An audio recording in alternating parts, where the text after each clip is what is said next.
Baik para upasaka upasika sekalian, saya harap Anda sudah dapat filenya ya. Sudah semua? Baik, kita langsung saja, masih di bab ke-7 di kelas yang ke-9 ya. Ringkasan total ya.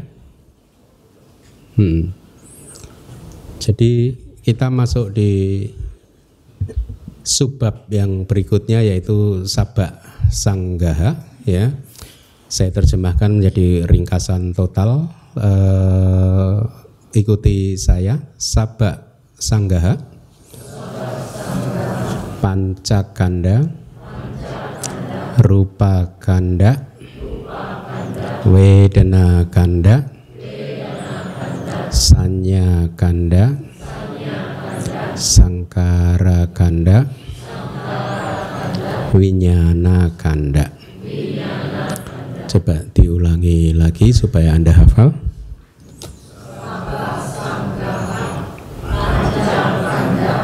Rupa kanda, wedana kanda, sanya kanda, sangkara kanda, winyana kanda. Bahasa Indonesianya hafal? Apa itu? Pancakanda apa? Terus yang itu? Ya bareng-bareng yuk. Apa itu? Rupa kanda. Terus?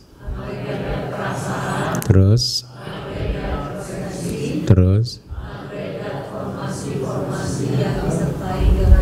Ya, terus? Ya. Kalau kita bicara kanda, agregat, sangkara, Anda bayangkan saja bahwa ini adalah 50 cetasika, tetapi yang dikepalai, diketuai oleh cetana kan, ketua kelasnya kan, ya. Jadi bisa diterjemahkan menjadi formasi-formasi yang disertai dengan kehendak, atau formasi-formasi dengan kehendak, atau dipimpin. Saya kayaknya di Sutta itu menerjemahkan istilahnya ini. Ada istilah baru yang saya perkenalkan. Formasi-formasi apa ya? Saya lupa. Ada istilah yang kayaknya lebih bagus gitu. Tapi Anda pahaminya seperti itu ya, bahwa sangkara kanda ini adalah agregat formasi-formasi yang dipimpin oleh cetana ya, yang diketuai oleh kehendak. Jadi formasi-formasi yang disertai dengan kehendak. Baik, itu adalah di sub bagian yang pertama. Jadi lihat terjemahannya, mohon PIC kan. Di dalam ringkasan total 5 agregat. Agregat materi, agregat perasaan, agregat persepsi, agregat formasi-formasi mental, dan agregat kesadaran. Baik, terima kasih. Penjelasannya mari kita lihat. Agregat adalah, ini definisinya ya. Jadi berbagai macam dhamma yang mirip. Jadi maksudnya yang mirip adalah kalau kita bicara rupa kanda, agregat materi, berarti ini adalah berbagai jenis materi ya, yang dipilah-pilah dan dibedakan ke dalam masa lalu, masa depan, masa kini, dan seterusnya, yang diambil bersama dalam arti sebagai tumpukan. Ini sebenarnya terjemahan bahasa Palinya ya. Tapi Anda memahaminya bahwa kanda, istilah kanda yang kita terjemahkan menjadi agregat karena saya mengikuti term bahasa Inggris ya. Sebenarnya artinya adalah, bisa diartikan juga sebagai kumpulan, satu kelompok kumpulan beberapa benda yang mirip, misalkan jeruk gitu, 11 jeruk dimasukkan dalam satu keranjang. Nah, satu keranjang itu disebut kanda gitu ya. Atau tumpukan atau massa. Ya, massa atau ya agregat gitu. Karena dulu saya dari ini ya, teknik ya. Agregat itu kan bahan-bahan kalau mau bikin campuran semen itu kan agregatnya 321 misalkan. 321 itu berarti pasirnya 3, kapurnya 2, semennya 1 takaran. Itu disebut agregat, itu agregat beton. Ya, jadi Anda harus memahami sekarang bahwa disebut agregat adalah karena ini merujuk kepada dhamma-dhamma yang satu mempunyai kemiripan, yang dipilah-pilah dan dibedakan ke dalam masa lalu dan seterusnya. Ada berapa pembedaan di kitab kita? Ingat nggak? 11 apa saja? Masa lalu, masa depan, masa kini, atita, anagata, pacupana, ajata, wabahidawa, internal dan eksternal, olarikawa, sukumawa, yang kasar dan yang halus, hinawa, panitawa, inferior dan superior, yang dure, santike, kok 9 aja? Coba dihitung lagi. Masalah atita, anagata, pacupana, masa lalu, masa depan, masa sekarang. Ajata, wabahidawa, internal dan eksternal. Olarikawa, sukumawa, ya, kasar dan lembut. Hinawa, panitawa, inferior dan superior. Yang dure, santik. Dura santika bahasa Palinya. Jadi jauh dan dekat. 11 ya, hafal ya. Nah, materi apapun yang berasal dari 11 kelompok ini dikumpulkan semua di dalam satu keranjang, satu kelompok, itulah yang disebut agregat. Ya. Sebenarnya klasifikasi 11 klasifikasi ini sudah mencakup keseluruhannya, sudah tidak ada lagi di luar 11 ini. Ya. Walaupun definisi dari agregat itu seperti itu, tetapi pada saat kita sedang merujuk kepada satu individu rupa pun, itu termasuk juga rupa kanda.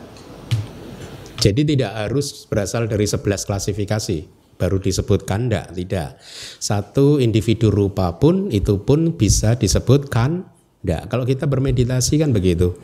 Pada saat misalkan diminta untuk mengamati nama rupa, kan akhirnya kita akan pengetahuan vipassana kita akan memberitahu kita bahwa oh, perasaan yang baru muncul ini vedana kanda, persepsi tentang objeknya itu adalah sanya kanda. Itu kan individu-individu cetasika saja, satu aja. Ya, tidak harus dari 11 klasifikasi tadi untuk bisa disebut sebagai agregat, ya. Walaupun definisinya seperti itu. Paham ya maksud saya ya? Oke. Nah,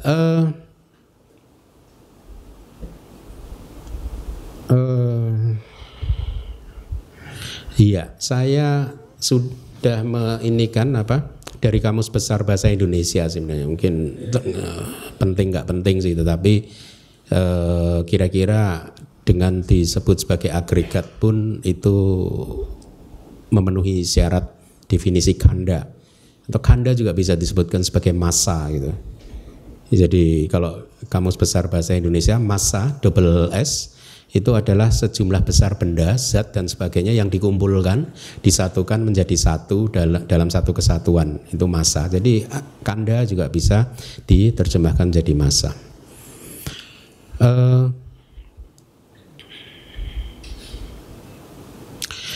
Anda juga harus memahami bahwa agregat itu walaupun kita menyebutnya sebagai agregat, tetapi terminologi agregat sendiri itu bukanlah satu wujud yang nyata, ya.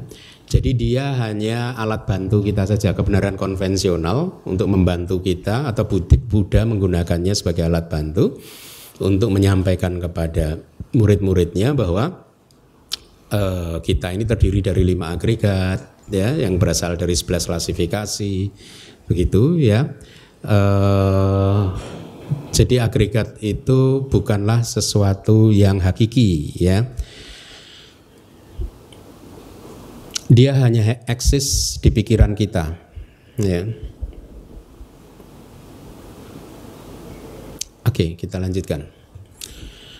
Oleh karena itu, Begawan telah menyatakan dengan kalimat yang diawali, setelah mengumpulkan dhamma tersebut bersama dan menumpuknya menjadi satu, inilah yang dikatakan sebagai agregat materi dan seterusnya harusnya.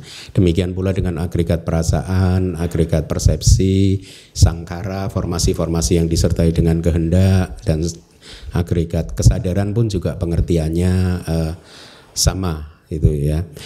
Berkaitan dengan rupa kanda, saya lebih suka menyebut rupa kanda sebagai agregat materi dibandingkan agregat tubuh jasmani. Ya. Walaupun di Indonesia kadang dipakai agregat tubuh jasmani, tapi Anda harus benar-benar memahaminya dengan tepat. Pada saat digunakan istilah agregat tubuh jasmani itu benar-benar hanya berbicara tentang tubuh jasmani kita, internal atau eksternal gitu. Tapi kalau kita bicara agregat materi, itu materi secara universal, internal dari 11 klasifikasi tadi, ya toh? Jadi kalau Anda bermeditasi dan melihat rupa aramana misalkan, objek bentuk itu pun juga termasuk rupa kanda. Padahal dia ada di luar tubuh jasmani. Anda sedang menganalisa sada suara yang masuk ke telinga Anda analisa, itu pun juga rupa kanda. Ya. Jadi saya rasa menerjemahkan rupa kanda sebagai agregat materi lebih bagus dibandingkan diterjemahkan jadi apa? Tubuh jasmani, ya. Jadi rupa kanda, agregat materi itu tidak lain dan tidak bukan adalah 28 jenis materi atau rupa, ya. Masing-masing bisa disebut sebagai rupa kanda. Sekali lagi, tidak harus menunggu sampai terpenuhinya 11 klasifikasi. Wedana kanda apa? Wedana, ya, cetasika wedana. Cetasika wedana yang dikumpulkan jadi satu yang dari 11 klasifikasi tadi. Atita, anagata, pacupana, ajata, wabahidawa dan seterusnya. Paham ya? Kalau sanya kanda, cetasika persepsi, sangkara kanda,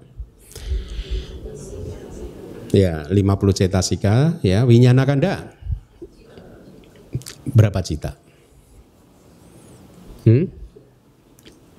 Kalau kita bicara kanda, maka ini mencakup semua 89 atau 121 cita. Nanti upadana kanda akan beda lagi, winyanupadana kanda akan beda lagi. Ya, jadi untuk sementara ini kalau kita bicara winyana kanda, maka dia mencakup 89 atau 121 cita semuanya. Itu termasuk winyana kanda. Kalau upadana, winyanupadana kanda beda lagi. Dia hanya logia cita nanti akan saya jelaskan. Selanjutnya, agregat tersebut dikatakan hanya ada 5. Nah, ini menarik ini. Ya. Anda boleh hafalkan ini. Jadi ini masing-masing adalah perumpamaan untuk agregat, untuk kanda. Sebagai bejana, ikuti saya, bejana. Bahasa Palinya lihat mirip kan, bhajana. Ya, saya terjemahkan bejana ya mirip. Sebenarnya saya udah menemukan beberapa, lumayan banyak sih kata-kata Pali yang mempunyai kemiripan dengan bahasa Indonesia. Artinya bahasa Indonesia mengambil dari Pali ya, karena dia lebih tua kan. Makanan, bojana, kari, byanjana. Anda tahu kari kan ya? Kari ya, bumbu itu ya, semacam apa ya, yang bikin makanan tambah jadi enak gitu kan. Tukang masak, batak karaka, seorang yang makan, bunjaka. Lihat, yang sudah belajar Pali tahu, kalau kata kerja makan apa? Bunjati. Kalau ti-nya diganti ka menjadi kata benda yang makan. Ya, seseorang yang makan itu bunjaka ya. Jadi kita hafalkan bhajana, bojana, byanjana, batak karaka, bunjaka. Nah ini 5 ini logikanya bagus ya, yang disampaikan di Abhidhamma ya, khususnya Vibhawinitika ya. Dia mengikuti logika berurutan seperti ini nanti, seperti yang Anda lihat di slide berikutnya. Jadi materi atau dalam kurung tubuh jasmani, sekarang karena sedang bicara tubuh jasmani kan, ya, karena menjadi penopang untuk perasaan. Kalau nggak ada materi, nggak ada tubuh jasmani, perasaan juga nggak bisa muncul. Sebenarnya juga persepsi nggak bisa muncul juga sih, ya. Maka dia menyerupai bejana. Bejana itu tahu nggak sih, tempat untuk menampung sesuatu itu loh, ya. Kayak apa sih bejana, tahu ya? Nah, jadi tubuh jasmani kita ini diibaratkan seperti bejana, sebagai tempat untuk menampung sesuatu. Di sini dikatakan sebagai tempat untuk menampung perasaan. Kenapa? Karena perasaan itu adalah seperti makanan. Lihat yang di bawahnya itu. Ya, jadi ini bejana untuk menampung makanan. Ya, bejananya adalah tubuh jasmani, makanannya adalah perasaan. Paham ya? Karena harus dinikmati. Anda harus hati-hati di sini. Kalau di buku-buku pertama, buku Cetasika juga perasaan itu perasaan saya terjemahkan bukan yang harus dinikmati tetapi yang menikmati kan? Ya kan? Karena itu saya mengikuti saya dulu gitu. Ya. Tetapi di sini ternyata ini diterjemahkan menjadi pasif. Ya. Kalau saya dulu bila mengatakan, saya ingat persis itu wedana Wediati bisa diterjemahkan menjadi aktif juga. Makanya saya cenderung setuju dengan beliau dan di buku manual Abhidhamma yang kedua saya terjemahkan menjadi sesuatu yang menikmati objek. Karena memang faktanya dia adalah seperti, ingat nggak perumpamaan wedana di bab kedua? Seperti raja kan? Ya, yang masak siapa? Yang masak tukang masak kan?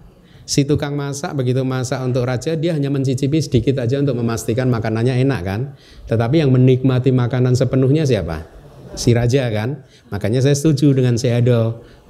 Jadi perasaan tidak diterjemahkan menjadi sesuatu yang harus dinikmati, tetapi yang harus menikmati.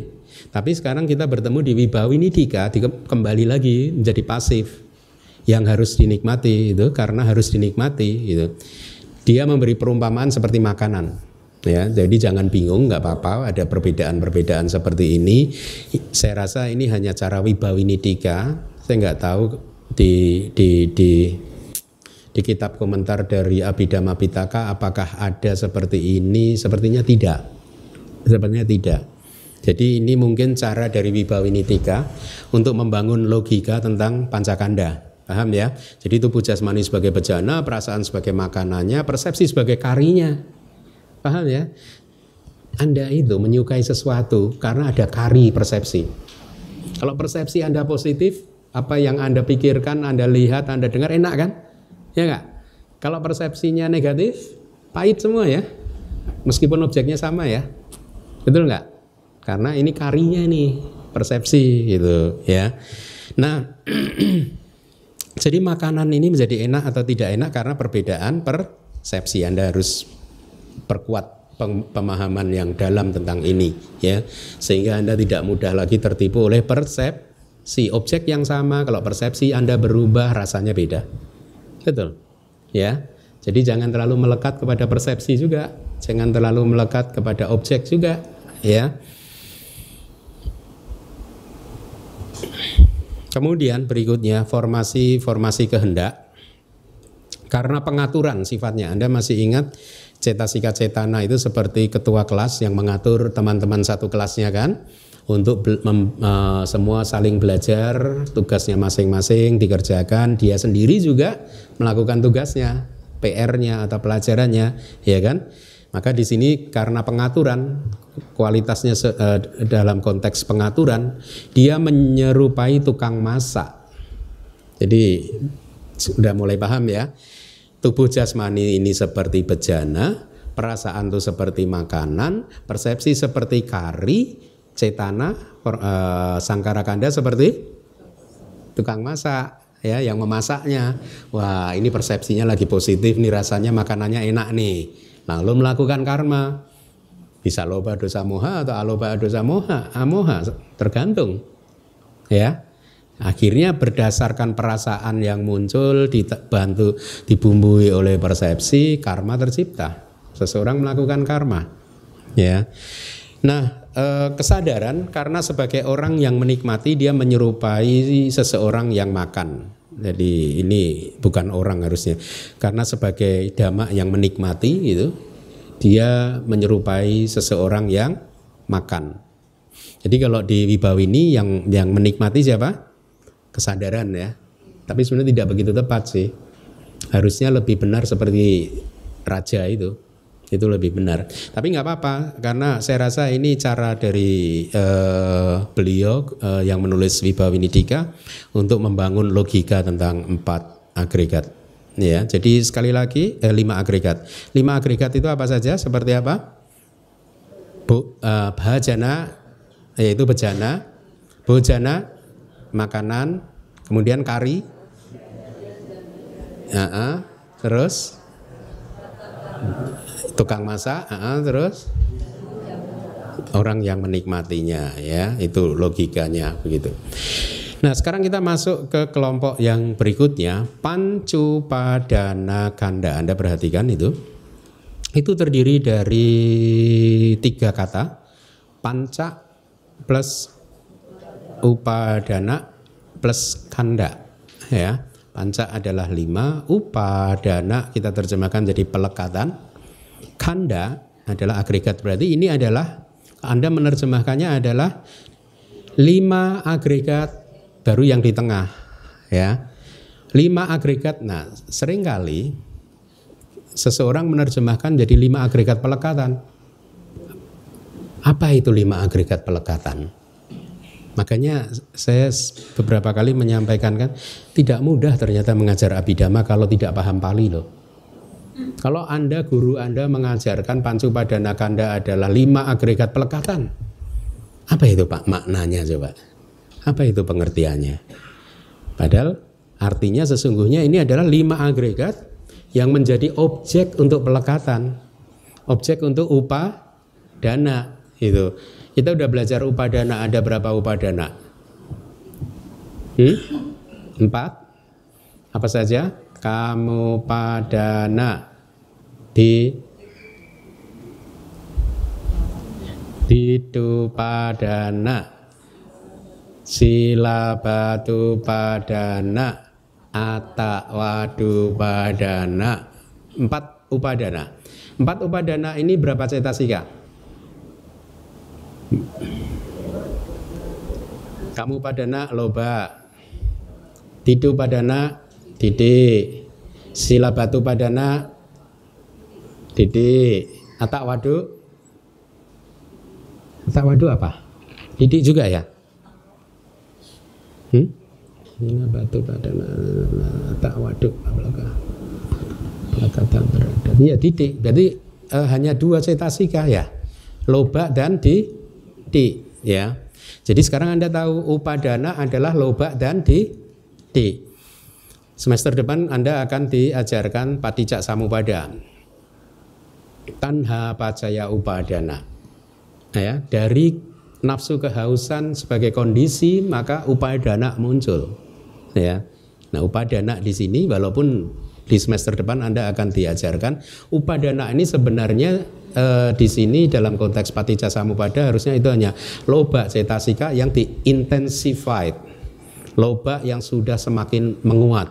Kalau tanha itu juga loba cetasika, upadana dalam Paticca Samuppada juga loba cetasika, tetapi yang sudah semakin menguat.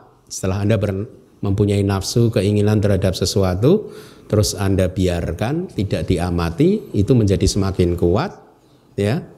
Itu yang disebut upadana. Jadi loba yang semakin menguat. Nah, sekarang kita di Pancupadana Kanda.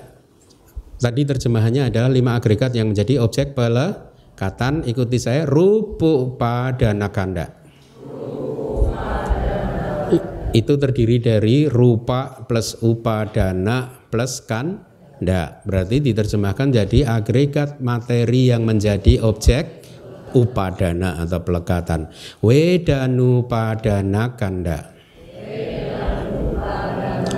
Sama, wedana upadana kanda, agregat perasaan yang menjadi objek pelekatan. Sanyupadana Kanda. Sanya, upadana dan kanda. Sangkarupadana Kanda. Sangkara, upadana dan kanda. Winyanupadana Kanda. Itu winyana, upadana dan kanda. Nanti Anda perhatikan bedanya. Ini adalah terjemahannya ya.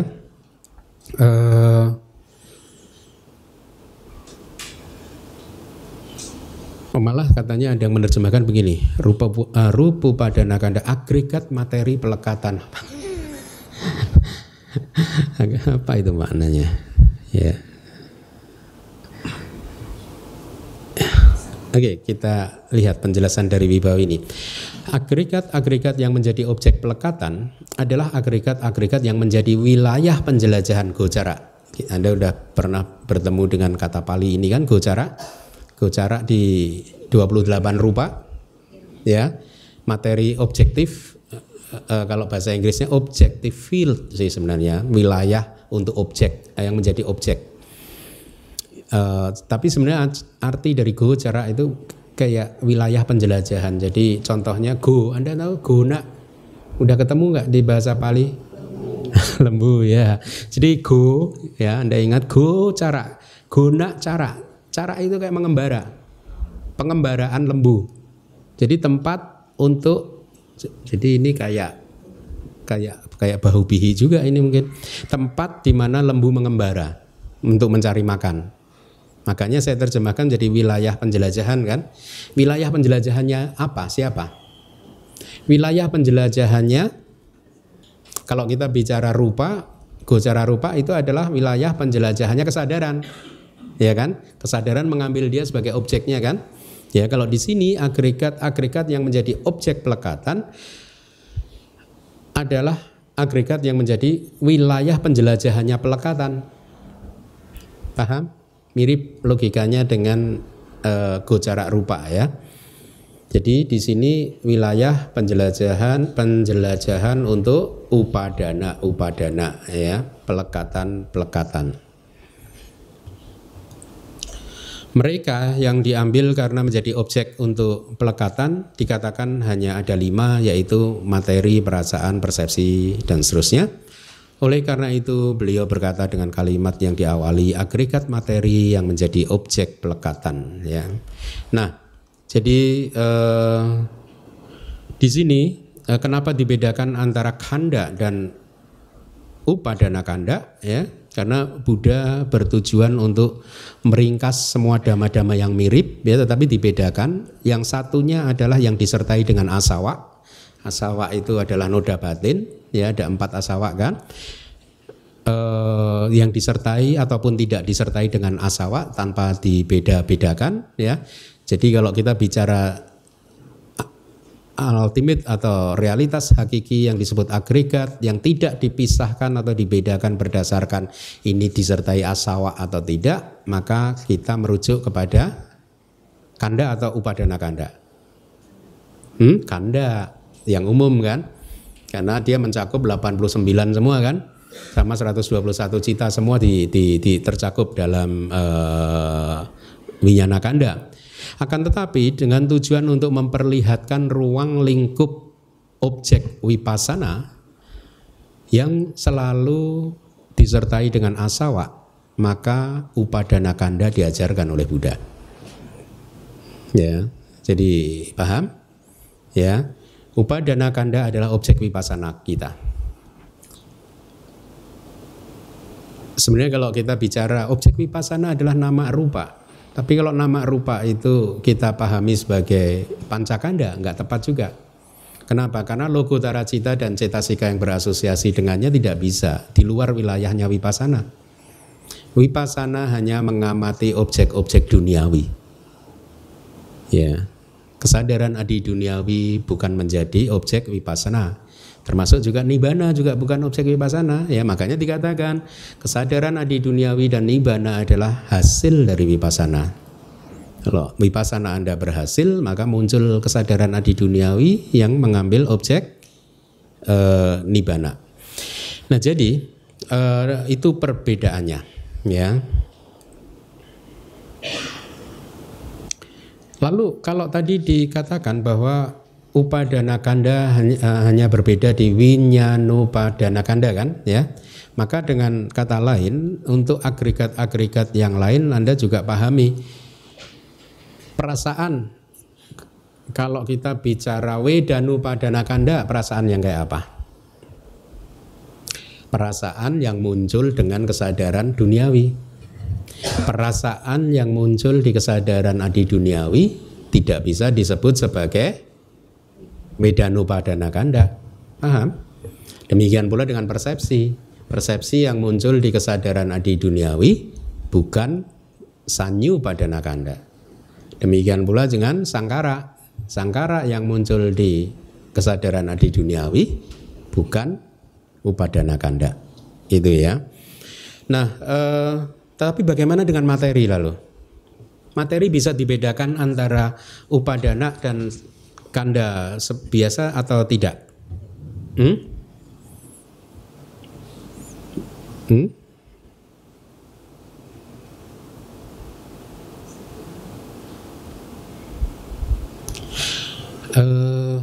Materi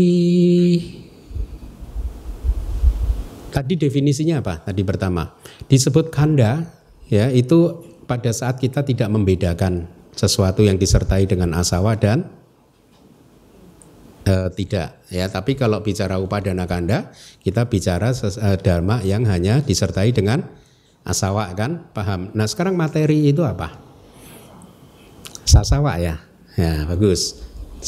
Anda masih ingat pelajaran bab 6, ada 6 klasifikasi sasawa, kemudian apa? Logia, ya kan? Kamawacara, gitu. Ada 6 apa itu? 6 kelompok, ya, 6 definisi dari materi gitu. Jadi materi itu adalah logia sekarang, sasawa juga. Ya, dengan demikian Anda harus paham gitu bahwa materi selalu logia. Tapi materi bisa disebut rupa kanda tidak? Karena dia logia saja. Tidak lokutara. Bisa dong. Kan tadi definisinya kalau kanda itu mencakup 2 kan, dicakup semua kan, baik yang bersama disertai dengan asawa maupun yang tidak disertai dengan asawa, ya. Tapi saya mengajukan pertanyaan ini supaya pemahaman Anda lengkap saja. Kalau wedana dia bisa muncul di lokutara, tapi materi tidak bisa. Walaupun demikian materi bisa disebut sebagai rupa kanda atau rupupadana kanda. Tetap, karena definisi dari rupa kanda adalah bisa disertai asawa ataupun tidak disertai asawa, itu mencakup atau bisa disebut sebagai rupa kanda. Jadi tidak ada bedanya antara materi, ya. Apa lagi?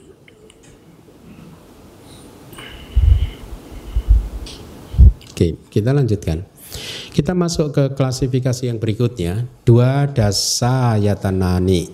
Ikuti saya. Terdiri dari 2 kata, itu 2 dasa plus ayatana. Tapi ini ayatanani berarti plural, jamak. 2 dasa adalah 12. Ayatana saya terjemahkan menjadi landasan indriawi. Ini pun juga mengikuti biku bodi saya. Ya, karena biar nanti tidak terlalu ini, saya kalau menerjemahkan sesuatu yang agak ini saya merujuknya ke biku bodi. Jadi 2 dasa ayatanani adalah 12 ayatana. Ayatana adalah landasan indriawi. Anda harus membedakannya dengan waduk. Kalau waduk kita terjemahkan hanya landasan, ayatana landasan indriawi. Maknanya apa nanti kita jelaskan. Yang pertama adalah cakka ayatana, sota ayatana, gana ayatana, jiwa ayatana, kaya ayatana. Anda paham ya maknanya, ya. Jadi landasan indriawi mata, landasan indriawi atau landasan indriawi yang dinamakan mata dan seterusnya. Anda perhatikan urut-urutannya. Berarti dari panca indera terlebih dahulu, kemudian yang ke-6 dulu mana ayatana. Setelah itu baru objeknya. Ya, rupa ayatana, saddha ayatana, ganda ayatana, rasa ayatana, pottabha ayatana, dhamma ayatana. Jadi Anda perhatikan 12 ayatana atau landasan indriawi ini cara menghafalnya begitu. Jadi dari internalnya dulu, baru kemudian kalau disebut eksternal dhamma ayatana bisa internal juga.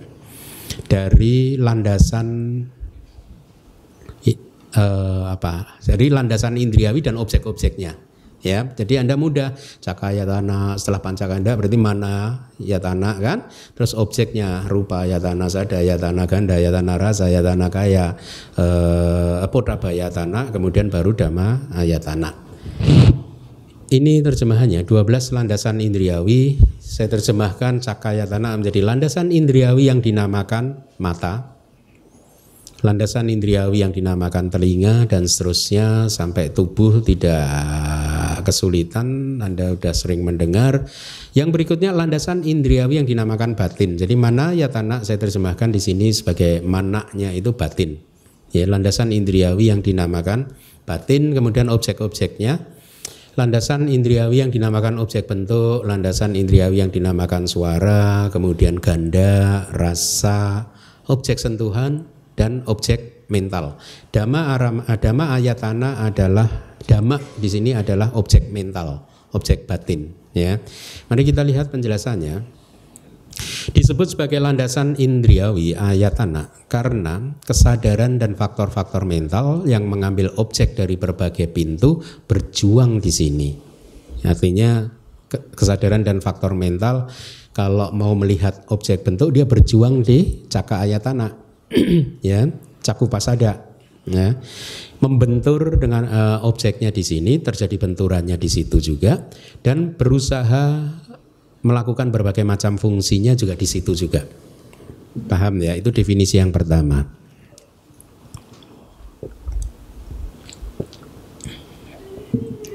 Ayatana itu sebenarnya juga bisa diterjemahkan menjadi tempat atau lokasi atau landasan, ya. Jadi ini pengertiannya sama, baik itu tempat, lokasi atau landasan. Jadi ini tempat.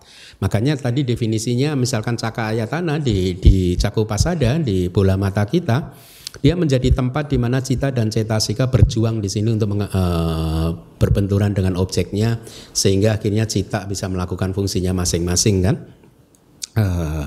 di dalam proses kognitif pintu mata. Itu definisi yang pertama harusnya. Ada beberapa definisi lain yang satu kayaknya agak sulit dipahami. Atau mereka ayatana memperluas, menyebarkan dhamma-dhamma yang memasukinya. Ini yang saya maksud tadi. Saya sempat merenung ini apa maksudnya. Ada yang tahu ini maksudnya?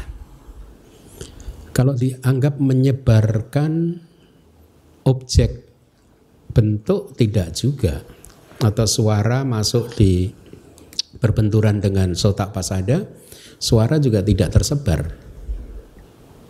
Ya, suara ya hanya bergerak di situ saja. Atau mereka menuntun dan memutar duka di dalam samsara menjadi memanjang. Nah, ini benar, masih bisa dipahami. Jadi karena ada ayatana inilah maka jumlah kelahiran bisa bertambah. Ya, karena dari sana akan selalu terjadi benturan dengan objek.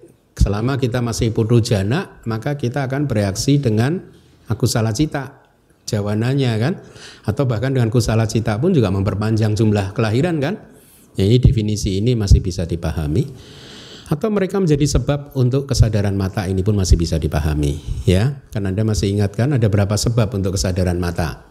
4 atau 5. Matanya tidak rusak, sehat matanya. Ya, kemudian apa? Ada objek bentuk, ada cahaya, dan ada perhatian. 4. Ya, ini salah satunya. Berarti matanya tidak rusak. Kalau kita bicara mata tidak rusak, sebenarnya cakupasada kan, bukan bola mata loh. Ya, cakupasada. Lebih jauh lagi, tempat tinggal, tempat produksi, tempat pertemuan, dan tempat kelahiran dikatakan sebagai landasan atau ayatana. Oleh sebab itu mereka juga disebut landasan karena menjadi tempat tinggal untuk kesadaran mata dan lain-lain. Artinya dan lain-lain itu berarti kesadaran telinga, kesadaran hidung, kesadaran lidah, dan seterusnya, beserta pintu dan objeknya masing-masing. Jadi tadi ayatana itu adalah tempat atau lokasi, tempat berkumpulnya, gitu ya. Ini pemahamannya, definisinya. Jadi mereka ada 12 ayatana, yaitu 6 landasan indriawi internal ya, yang sekaligus bisa menjadi pintu, dan 6 landasan indriawi eksternal yang menjadi objek. Seharusnya dhamma ayatana, Anda ingat nggak dhamma aramana itu apa saja? Pasada, sukuma, cita, cetasika, nibbana, panyati. Ya, Anda bayangkan ini dhamma aramana, objek dhamma, objek mental adalah pasada rupa, sukuma rupa. Iya, kita analisa dulu. Anda ikuti dulu. Pasada rupa, sukuma rupa, kemudian cita, cetasika rupa dan panyati. Cita, cetasika, nibbana dan panyati. Panyati tidak termasuk dalam ayatana karena ayatana hanya berbicara tentang realitas hakiki. Ya, jadi panyati kita exclude dulu, kita singkirkan dulu. Berarti masih ada 5 nih, pasada, sukuma dan seterusnya. Ya, pasada sudah diambil oleh cakayatana, sotayatana dan seterusnya kan. Berarti tinggalkan. Sukuma rupa itu ada berapa? 16 itu apa saja? Kecuali pasada rupa dan gocara rupa kan? Ya. 28 dikurangi itu sisanya ada 16, itulah yang disebut sukuma rupa. Sukuma rupa kepake enggak di ayatana yang lain? Tidak kepake, belum kan? Kalau sota pasada kan sudah kepake. Berarti sukuma rupa ini juga masuk dhamma ayatana. 1. Kemudian cita, cetasika masuk enggak? Cita masuk nggak cita? Cita sudah masuk tadi di ayatana ya. Di mana ayatana sudah masuk dia. Ini kita bicara dhamma ayatana loh ya. Jadi cita tidak termasuk di dhamma ayatana juga karena dia masuk di mana ayatana ya. Berarti baru dapat 16 sukuma rupa. Cetasika udah kepake belum? Belum, di tempat lain belum kepake kan?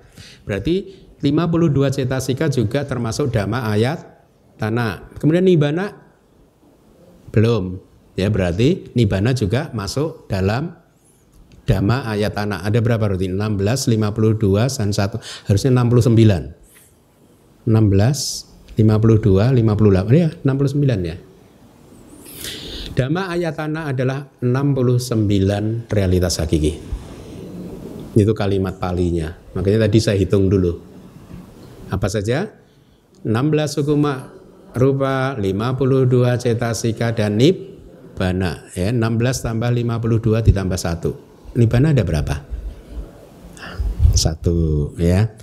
Nah, jadi dhamma ayatana totalnya berapa? 69 dhamma. Sekarang mana ayatana? Mana ayatana?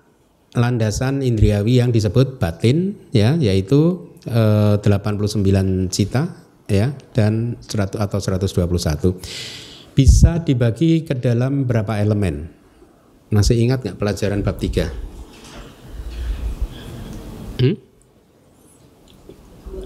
Elemen cita ya, cita dulu, cita dibagi ke dalam berapa elemen? 7 kan? Masih ingat nggak di bab ketiga itu ya? Apa saja? Masa belum? Masa belum sih? 5 elemen kesadaran panca indera, 5. Bab ketiga. Mano dhatu dan mano winyana dhatu. 7 kan? Ingat nggak? Elemen panca indera 5. Mano dhatu elemen batin ya. Ke-6 mano winyana dhatu. Berarti 7 kan? Elemen kesadaran batin. Elemen panca indera berapa kesadaran? 10. Mano dhatu berapa kesadaran? 13. Berarti mano winyana dhatu berapa kesadaran? 76 ya. Itu adalah kesadaran kalau dibagi ke dalam elemen. Jadi sama, mana ayatana juga bisa dikelompokkan ke dalam 7 elemen ini ya.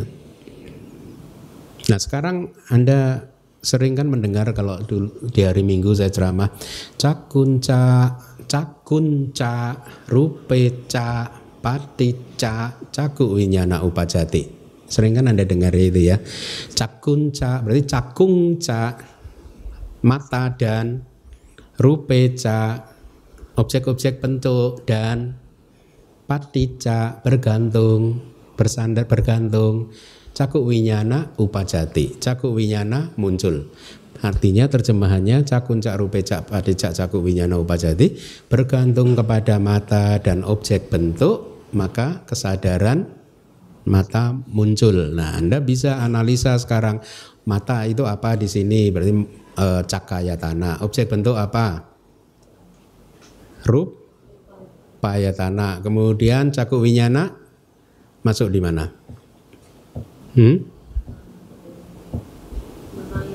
Manayatana. Ya. Begitu analisanya. Jadi kembali lagi, kalau kita berbicara ayatana, kita membagi damak-damak berdasarkan pintu dan objek. Karena nanti waktu kita bicara elemen akan tambah lagi, tidak pintu dan objek tapi dengan kesadarannya juga akan dipecah ya. Jadi cakayatana itu adalah pintu mata, sama ya. Meskipun definisinya berbeda ya, karena dia merujuk pada satu realitas hakiki yang sama, yaitu apa? Caku pasada. Sota ayatana dan pintu telinga sama juga, karena dia merujuk pada satu realitas hakiki, yaitu apa? Sota pasada dan seterusnya ya. Nah, di dalam Sayadaw, Myanmar Sayadaw dulu juga mengatakan begini. Mana ayatana? Kan begini, logikanya begini. Ayatana itu adalah satu dhamma-dhamma yang dipisahkan jadi dua kan? Tadi apa? Pintu dan objek. Ya, berarti cakayatana adalah pintunya, rupayatana adalah objeknya kan? Berpasangan terus kan? Sotayatana dan seterusnya. Nah sekarang pertanyaannya, begitu manayatana? Manayatana itu pintu kan? Pintu batin kan? Nah pintu batin itu apa? Nah selama ini kita mendengar pintu batin bawangga kan? Faktor kehidupan kan? Sayadaw bilang kalau kita berbicara tentang manayatana, mana ayatana itu disebut sebagai pintu batin dalam pengertian begini ya. Jadi di sini batin itu adalah semua cita tadi ya. Beliau menjelaskannya begini, karena cita ini kan muncul di dalam satu proses kognitif yang tersambung seperti yang sudah Anda pelajari di bab keempat kan. Cita berikutnya contohnya, kalau caku dwarawiti muncul, kalau objeknya sangat besar misalkan, nanti nada. Kalau bawangga yang pasti nada, tita bawangga calana, bawangga upaceda, apa bahasa Indonesianya? Penghentian ya. Penghentian bawangganya belum lenyap, maka pancadwara wajana cita belum bisa muncul. Sama juga, kalau pancadwara wajana cita ini belum lenyap, maka caku winyana belum bisa muncul. Kalau caku winyana belum lenyap, maka sampaticana belum bisa muncul. Demikian seterusnya. Demikian juga di proses-proses kognitif yang lain. Nah, dengan pengertian seperti ini, maka semua cita dalam konteks mana ayatana itu dianggap sebagai pintu. Artinya begini, pancadwara wajana cita adalah pintu untuk caku winyana. Caku winyana adalah pintu untuk sampaticana. Sampaticana adalah pintu untuk santirana. Santirana untuk wotapana. Wotapana untuk jawana. Jawana 1 untuk jawana 2. Jawana 2 untuk jawana 3 dan seterusnya sampai tadaramana dan masuk bawangga lagi. Jadi dalam konteks mana ayatana, semua cita adalah pintu batin. Tapi secara strictly speaking, sesungguhnya pintu batin adalah hanya bawangga. Gitu ya pengertiannya ya. Kenapa harus begitu? Karena untuk mempertahankan tadi, kan ayatana itu 12 dhamma yang dipisah menjadi dua kelompok kan, pintu dan objek. Berarti mana ayatana pintu. Nah, pintu batin padahal bawangga. Oh tidak, dalam konteks ayatana begitu katanya. Paham ya?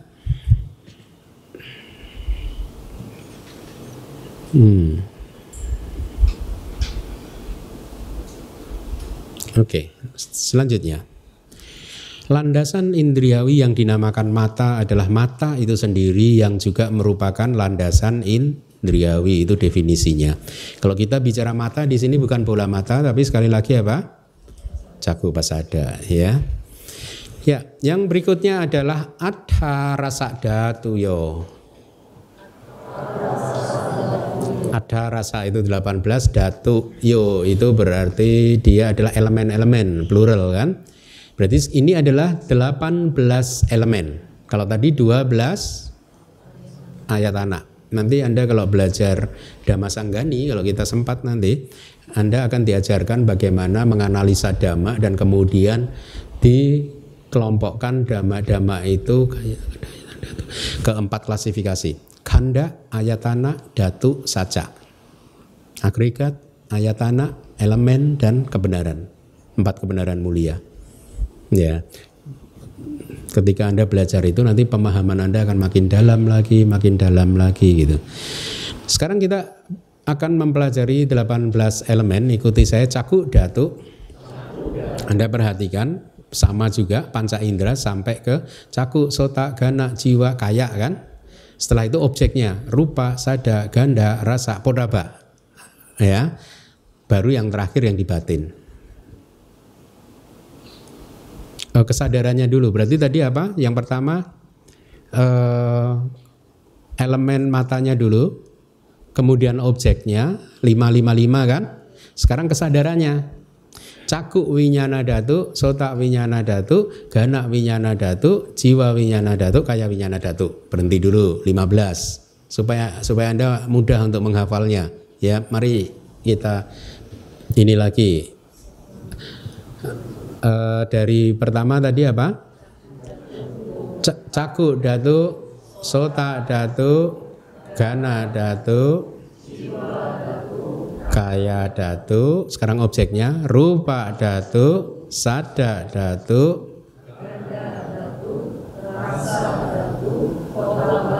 sekarang kesadarannya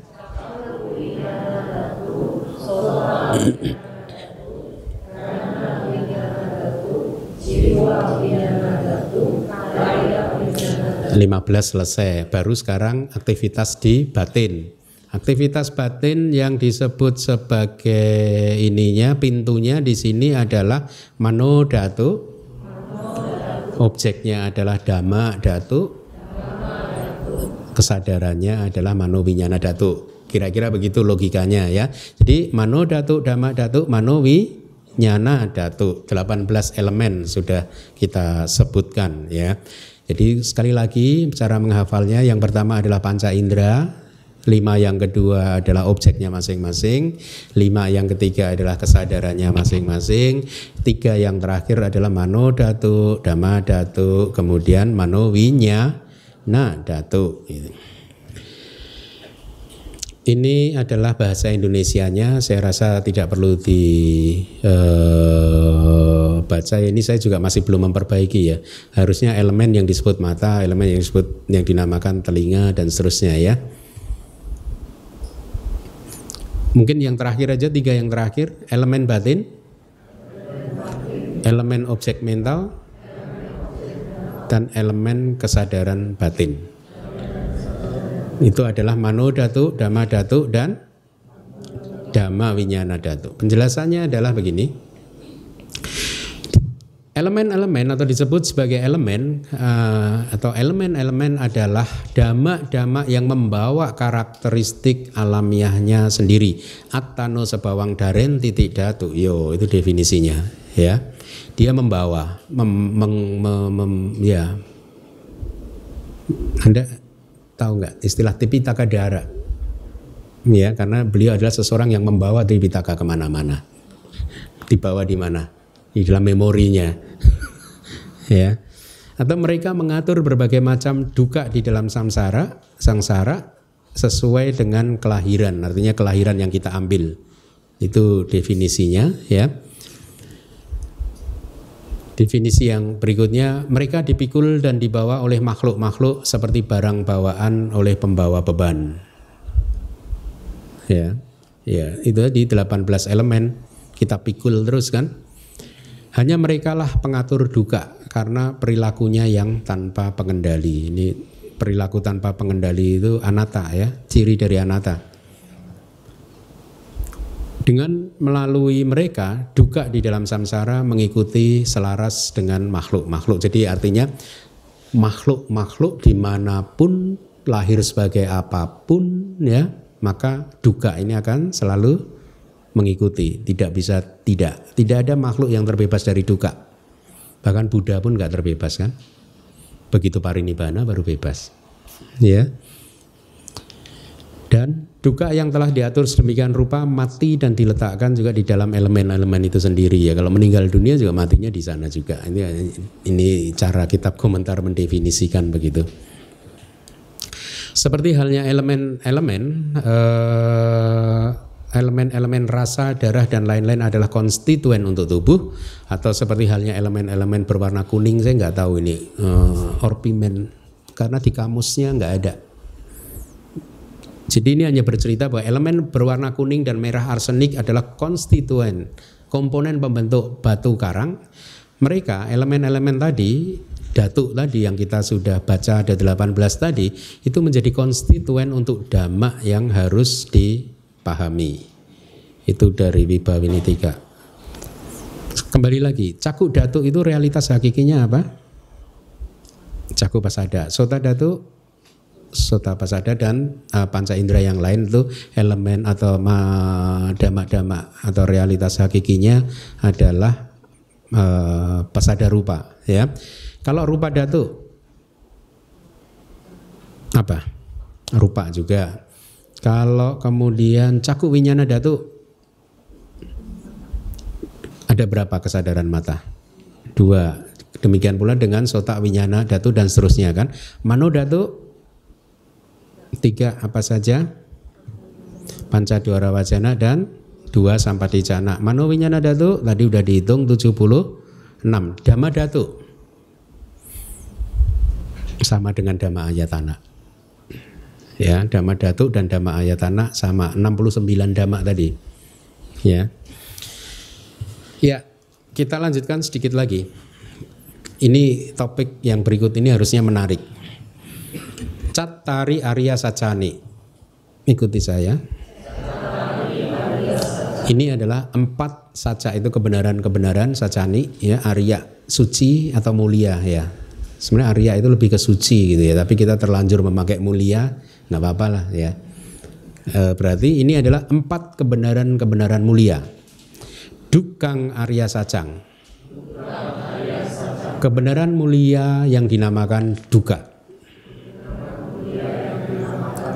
Duka samudaya Arya Saca. Kebenaran mulia yang dinamakan samudaya asal mula duka. Duka niroda Arya Saca. Kebenaran mulia yang dinamakan niroda itu penghentian duka.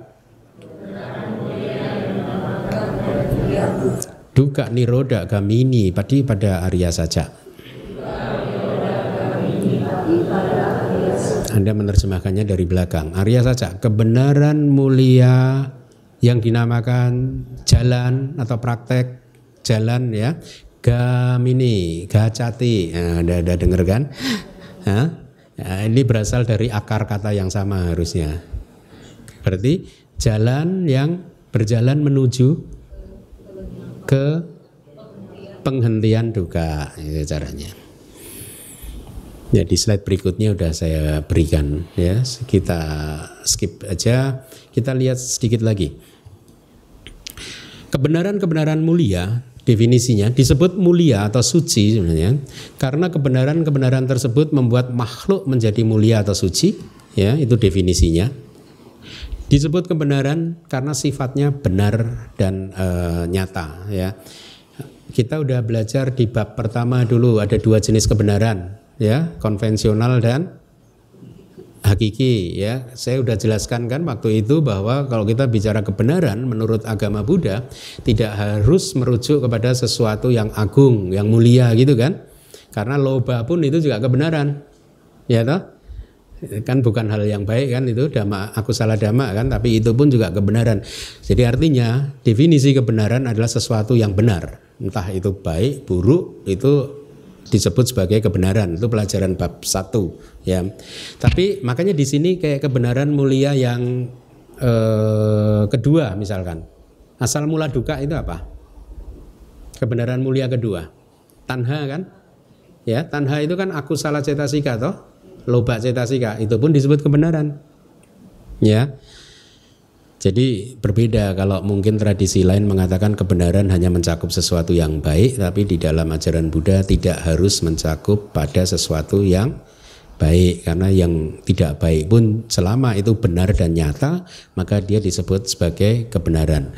Nah, 4 kebenaran mulia ini adalah inti sari ajaran Buddha. Kalau Anda perhatikan ya, Bhikkhu Bodhi menulis artikel yang bagus sekali yang saya baca waktu saya masih mahasiswa di Myanmar, yang menghubungkan 4 kebenaran mulia dan jalan mulia berunsur 8. Kalau Anda perhatikan, kebenaran mulia yang keempat itu adalah jalan mulia berunsur 8 ya. Kemudian faktor jalan yang pertama yaitu pandangan benar yang pertama. Pandangan benar itu yang adi duniawi adalah penembusan 4 kebenaran mulia. Ya, jadi Bhikkhu Bodhi di dalam artikelnya itu bagus. Itu interlock gitu dia bilang gitu, antara 4 kebenaran dan jalan mulia berunsur 8. Saya rasa mungkin artikelnya ada di online, mungkin internet mungkin, tentang jalan mulia berunsur 8 kayaknya. Judulnya The Eightfold Noble Path gitu kayaknya. Jadi sekali lagi 4 kebenaran mulia adalah intisari dari ajaran Buddha yang beliau temukan pada malam penerangan sempurna ya. Beliau tidak merumuskan loh. Beliau menemukan. Ya, sebenarnya ini dari dulu sudah ada, cuman tenggelam kemudian diangkat lagi oleh Pangeran Siddhartha, oleh Buddha Gautama. Jadi 4 kebenaran mulia ini menggambarkan problem yang ada di sangsara dan juga solusinya. Ya, kalau Anda perhatikan ada problem, ada sebab, ada solusi. Masalah apa? Duka. Sebab dari duka apa? Tanha kan. Solusinya apa? Jalan mulia berunsur 8. Kalau udah sembuh, kebenaran mulia yang ketiga. Itu kira-kira ya.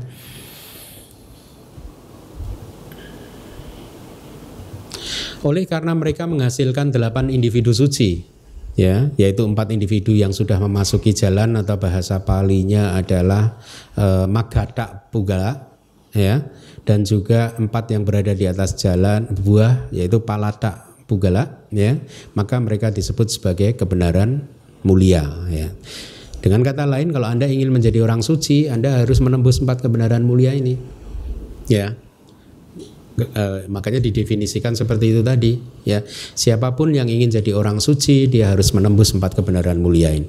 Artinya menembus itu benar-benar merealisasi gitu ya. Dia melihat sendiri bahwa hidup ini duka, sebabnya adalah tanha, dan dia begitu sudah mengembangkan jalan mulia berunsur 8, maka cepat kalau dia meditasinya berhasil, dia merealisasi kebenaran mulia yang ketiga. Ya, jadi disebut kebenaran mulia karena setiap orang suci dia syaratnya menembus ini, merealisasi ini.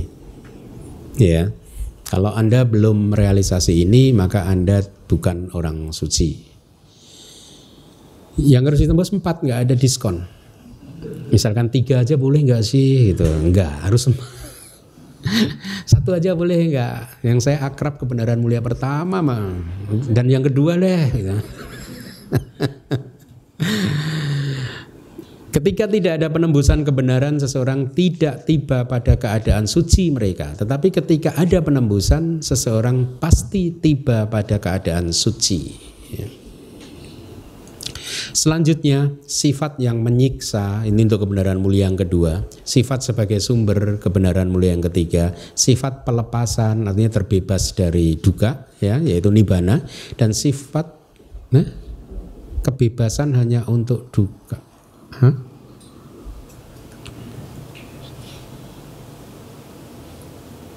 Sifat kebebasan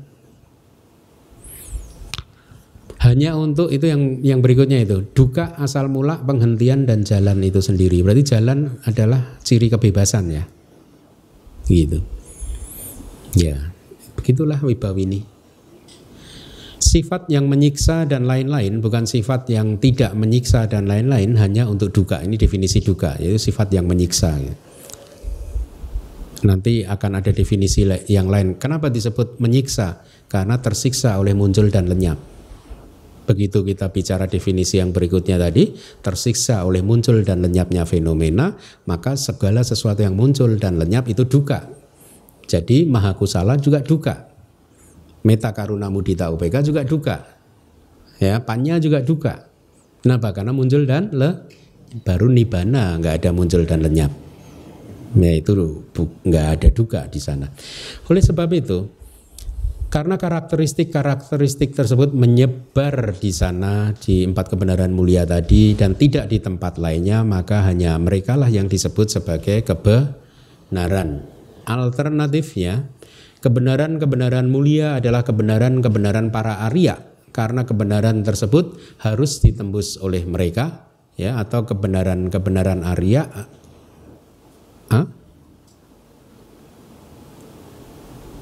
Jadi kebenaran mulia adalah kebenaran para Arya karena itu merekalah yang menembusnya, ya, atau ditembus oleh sama Sambuddha, ya.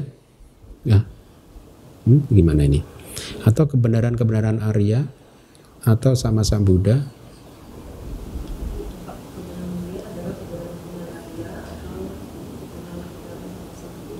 Oh ya, Arya nang wasacani tehi mati wijata pada Arya Sambuddha. Ya. Jadi 4 kebenaran mulia adalah kebenaran-kebenaran para Arya atau kebenarannya sama Sambuddha. Ya, kenapa disebut kebenarannya sama Sambuddha? Karena kebenaran-kebenaran tersebut atau mereka, ya. Karena memang Pali itu begitu. Kalau kita bicara mereka bukan harus merujuk kepada orang, tetapi merujuk kepada kebenaran-kebenaran tadi atau 4 kebenaran tadi itu diajarkan olehnya, ya, itu definisinya. Selanjutnya berdasarkan keadaannya yang tercemar dan tidak tercemar, berdasarkan buah dan sebab, mereka ada 4 macam. Maksudnya gini, yang tercemar yang mana? Duka dan kebenaran mulia pertama dan kedua tercemar. Kebenaran mulia ketiga dan keempat tidak tercemar. Kebenaran mulia yang ketiga dan keempat, kebenaran mulia yang satu dan yang buah dan sebab. Kebenaran mulia yang pertama dan kebenaran mulia yang ketiga adalah buah. Ya. Kebenaran mulia kedua dan kebenaran mulia keempat adalah sebab. Ya. Oleh karena itu beliau telah mengatakan kalimat yang diawali dengan 4 kebenaran mulia. Ya, jadi saya rasa kita cukupkan sampai di sini, ya. Ini yang terakhir ini menarik, Anda harus pahami, ya. Jadi kebenaran mulia pertama dan kedua itu tercemar, artinya aku salah. Ya tercemar, ya sifatnya tercemar gitu. Yang 3 dan 4 murni. Kemudian 1 dan 3 adalah buah, 2 dan 4 adalah sebab. Baik, terima kasih.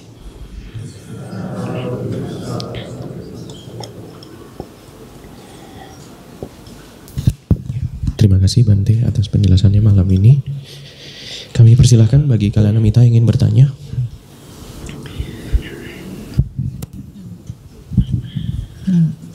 Bante, sebenarnya kan kalau kita udah belajar sampai sekarang kan Cakupasada itu bisa jadi duara, bisa jadi watu, bisa jadi ayatana.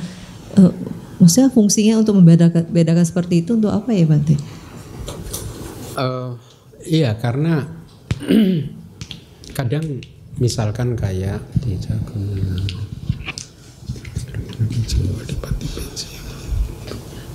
jadi begini, kalau Anda nanti membuka, sebenarnya di buku-buku manual pun sudah mulai juga, kalau Anda perhatikan ya, sudah mulai juga, misalkan dulu di buku manual yang pertama itu kalau di Dhammasanggani itu jarang menyebut individu, nama individu cita. Dia akan menyebut misalkan ini adalah Manowinyana Dhatu, misalkan begitu. Ya, nah kalau kita nggak belajar yang seperti ini tadi, kita nggak tahu nih Mano Winyana Dhatu yang mana nih. Seingat saya di buku manual pertama, kedua itu saya masukkan yang Dhamma Sanggani begitu. Kalau saya tidak salah, bahkan saya beri footnote yang disebut misalkan Mano Winyana Dhatu di sini adalah ini gitu. Karena pola penyampaian Dhamma di Abhidhamma Sanggaha dan di Abhidhamma Pitaka kadang sedikit berbeda, tapi merujuk pada hal yang sama. Kembali lagi, kita harus ingat bahwa Abhidhamma Sanggaha hanyalah ringkasan. Makanya beliau menggunakan istilah-istilah yang concise gitu. Meskipun saya pernah ditanya oleh salah satu bante dari luar negeri, di mana nama-nama 89 cita itu ada di Abhidhamma Pitaka?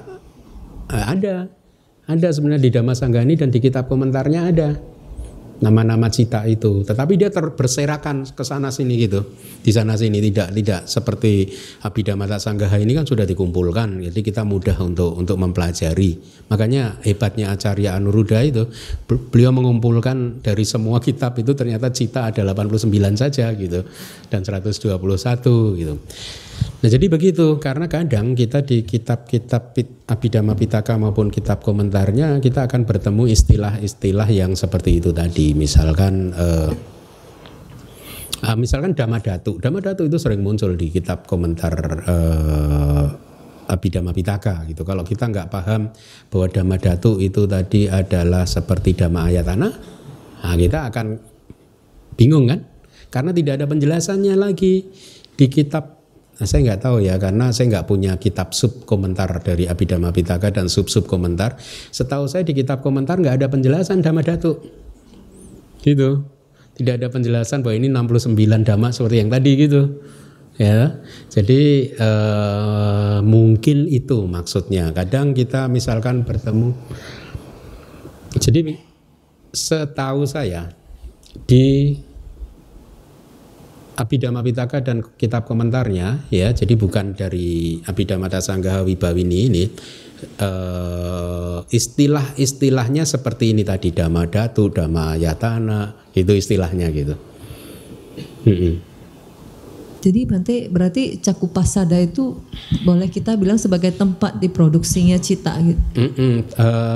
Bisa disebut sebagai tempat, ya, tempat diproduksinya cita. Ya. Jadi sebagai penopang dan juga sebagai cita tempat yang produksi. muncul di proses kognitif pintu mata. Hanya yang kesadaran mata kan Bante? Oh ya, nanti kan ada dibedakan, ada yang di Hadaya Watu ya. Iya. Ya bisa. Terima kasih Bante. Silakan. Kayak di Padhana aja, mungkin semester depan kita akan bertemu dengan istilah-istilah ini. Nah, kalau nggak paham bingung lagi nanti. Karena Padhana itu dari Abhidhamma Pitaka. Ya. Kalau Patijja Samuppada masih mudah. Padhana istilahnya benar-benar murni nanti memakai istilah Abhidhamma Pitaka. Ya. Mano Winyana Dhatu misalkan ini muncul semua nanti. Dhamma Ayatana muncul semua nanti. Dhamma Dhatu itu kira-kira.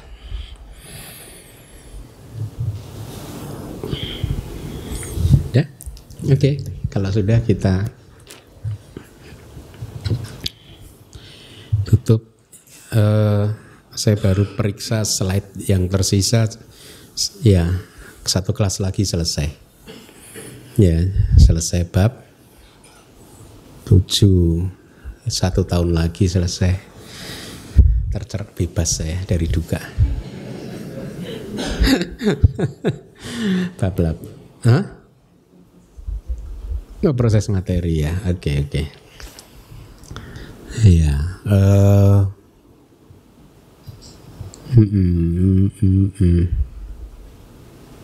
Katanya gitu.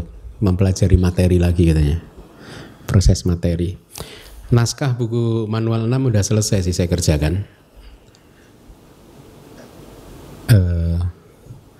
Ya kalau kita bicara buku itu banyak tugasnya ya, pengen terjemahinnya banyak gitu, tapi waktu dan tenaganya nggak cukup ya. Kayak misalkan bukunya Lady Sayadaw itu saya pengen menerjemahkan. Yang apa? Paramattadipani itu.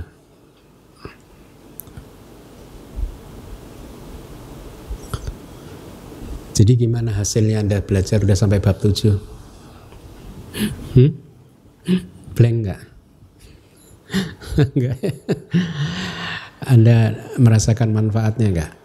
Sekarang pemahaman Anda tentang ajaran Buddha makin terang benderang enggak? Makanya bener kan kata-kata saya, mempelajari ajaran Buddha tidak butuh waktu panjang kan? Sampai 10 tahun, 15 tahun enggak paham-paham kan? Dan saya selalu mengatakan Abhidhamma itu shortcut, jalan pintas untuk memahami ajaran Buddha itu Abhidhamma. Kalau Sutta lama nanti, karena nggak bicara tentang realitas hakiki sih, sehingga kadang kita kesulitan untuk memastikan ini maksudnya apa, ini maksudnya apa gitu ya. Tapi kalau sudah dijelaskan menurut Abhidhamma itu kan fix ya. Oh ya itu, pokoknya loba ya kayak gitu, dosa kayak gitu, ini kayak gitu ya. Jadi lebih ini, lebih enak. Abhidhamma atau Sutta? Abhidhamma. Lebih precise ya.